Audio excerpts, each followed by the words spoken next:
कहते हैं कुछ जगहें सिर्फ मिट्टी और पत्थर से नहीं बनी होती, उनमें उन लोगों की चीखें दफन होती हैं जो समय की लहरों में कहीं खो गए। उत्तर प्रदेश के एक छोटे से गुमनाम गांव किशनपुर के बाहरी हिस्से में एक ऐसा ही पुराना कुआं है। गांव वाले इसे प्यास कहते हैं, पर यह पानी की प्यास नहीं है। दिन के उजाले में तो ये कुआं महज एक खंडर जैसा लगता है, जिसके चारों ओर कटीली झाड़ियां और काई जमी है। लेकिन जैसे ही सूरज ढलता है और आसमान की लाली काले अंधेरे में बदलने लगती है, गांव के घरों की कुंडलियां चढ़ जाती हैं। सड़कों पर कोई परिंदा भी पर नहीं मारता, क्योंकि उस वक्त शुरू होता है पुकार का सिलसिला। वो कुआं लोगों को उनके नाम से बुलाता है, और यकीन मानिए, जिसने भी उस आवाज की तरफ कदम बढ़ाए, वो फिर कभी किसी को दिखाई नहीं दिया। आज की ये कहानी उस लड़के की है जिसने इस खौफ को करीब से देखा, और जो उसके साथ हुआ वो आपकी रातों की नींद उड़ाने के लिए काफी है। किशनपुर गांव में कदम रखते ही आर्यन को एक अजीब सी भारीपन महसूस हुआ। आर्यन दिल्ली में रहने वाला एक मॉडर्न लड़का है जो डॉक्यूमेंट्री फिल्म मेकिंग की पढ़ाई कर रहा है। वो यहाँ अपने दादाजी की पुरानी हवेली के बंटवारे के सिलसिले में आया था। उसके साथ उसका छोटा भाई समीर भी था, जो गांव में ही पला बढ़ा था। भाई, गाड़ी थोड़ी तेज चलाओ ना, समीर ने घबराते हुए कहा। उसकी नजरें बार बार गाड़ी के डैशबोर्ड पर लगी घड़ी की तरफ जा रही थी। शाम के 6:30 बज चुके थे।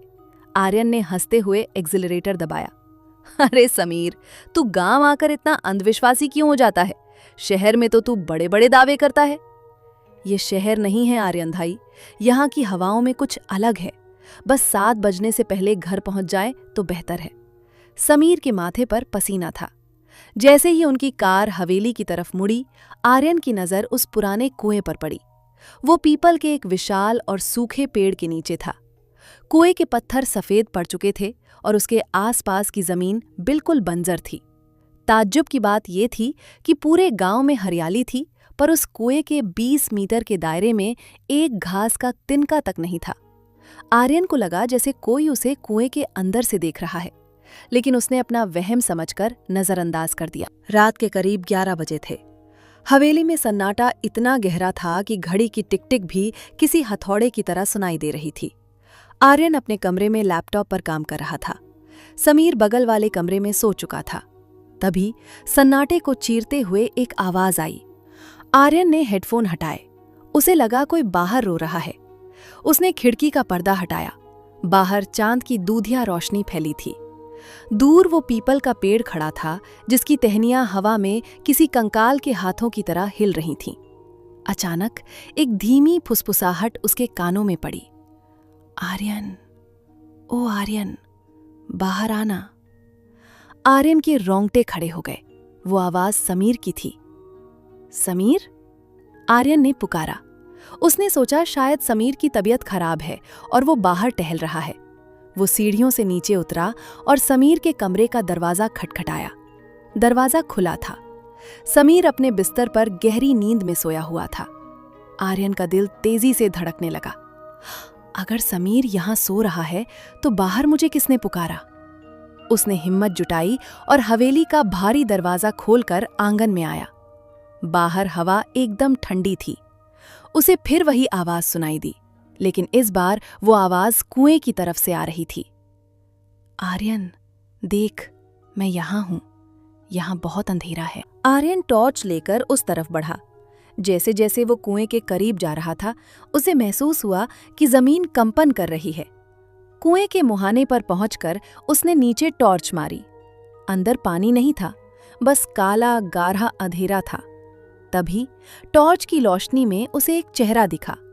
वो चेहरा समीर का था, जो कुएं की गहराई से उसे देखकर मुस्कुरा रहा था। आर्यन चिल्लाकर पीछे हटा। तभी एक हाथ ने उसके कंधे को पकड़ा। आर्यन की चीख निकल गई। भाई, तू यहां क्या कर रहा है? वो असली समीर था। उसके हाथ में लालटेन थी और चेहरा खौफ से पीला था। समीर, तूने मुझे आवाज दी? आर्यन हाफ रहा था। समीर ने आर्यन का हाथ पकड़कर उसे घर की तरफ खींचा। मैंने कहा था ना, वो कुआं वो आवाजें चुराता है। वो आपको वही सुनाता है जो आप सुनना चाहते हैं।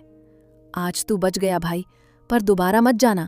अगली सुबह आर्यन ने तय किया कि वो इस रहस्य की तह तक जाएगा। वो गांव के सबसे पुराने निवासी रामू काका के पास पहुंचा। रामू काका एक मंदिर की सीढ़ियों पर बैठे थे। उनकी आंखें सफेद हो चुकी थीं, पर उनकी याददाश्त तेज थी। काका, उस कुएं की कहानी क्या है? आर्यन ने पूछा। रामू काका ने एक लंबी सांस ली और अपनी लाठी जमीन पर पटकी। बेटा, वो कुआं नहीं है, वो एक दरवाजा है। 60 साल पहले इस गांव में एक औरत आई थी जिसके साथ उसका छोटा बच्चा था। गांव वालों ने उस पर डायन होने का शक किया और उसे उसी कुएं में जिंदा फेंक दिया। मरते वक्त उसने कोई शोर नहीं मचाया, बस एक बात कही थी, अब ये कुआं मेरा है और जो भी इसमें झांकेगा उसकी रूह मेरी होगी। काका ने आगे बताया, उसके बाद से जो भी उस कुएं के पास गया, कुआं उसकी आवाज और उसका चेहरा चुरा लेता है।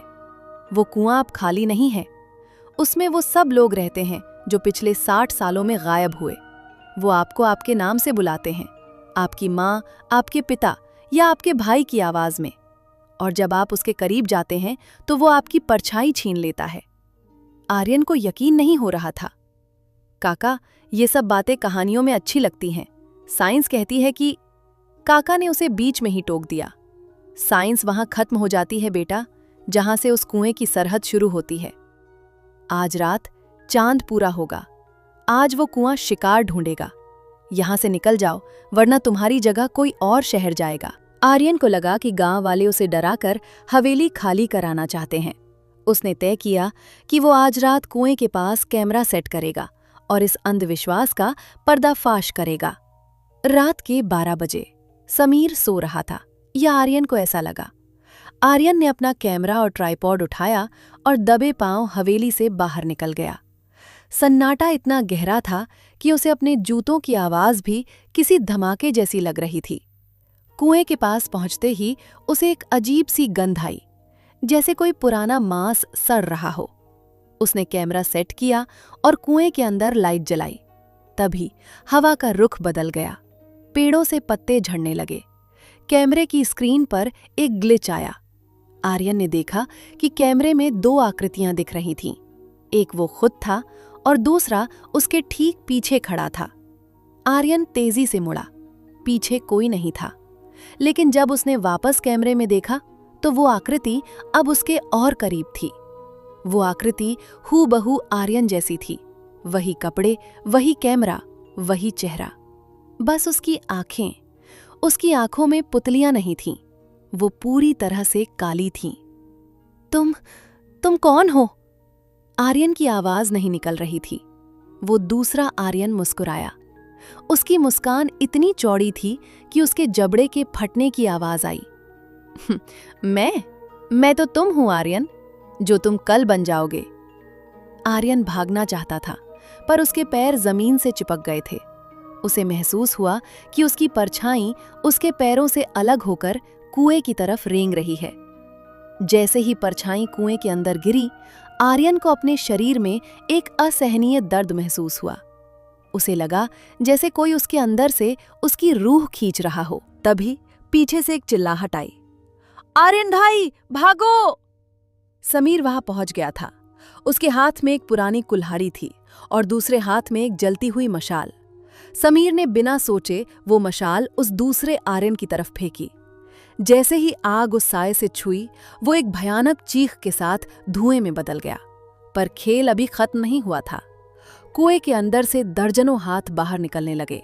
वो उन लोगों के हाथ थे जो पहले गायब हो चुके थे।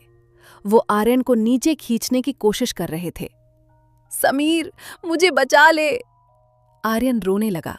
उसका आधा शरीर कुएं के अंदर जा चुका था। समीर ने कुल्हाड़ी से कुएं की मुंडेर पर वार करना शुरू किया। हनुमान चालीसा पढ़ भाई, कुछ भी कर, पर हार मत मान। आर्यन ने अपनी आंखें बंद कीं और अपनी मां को याद किया।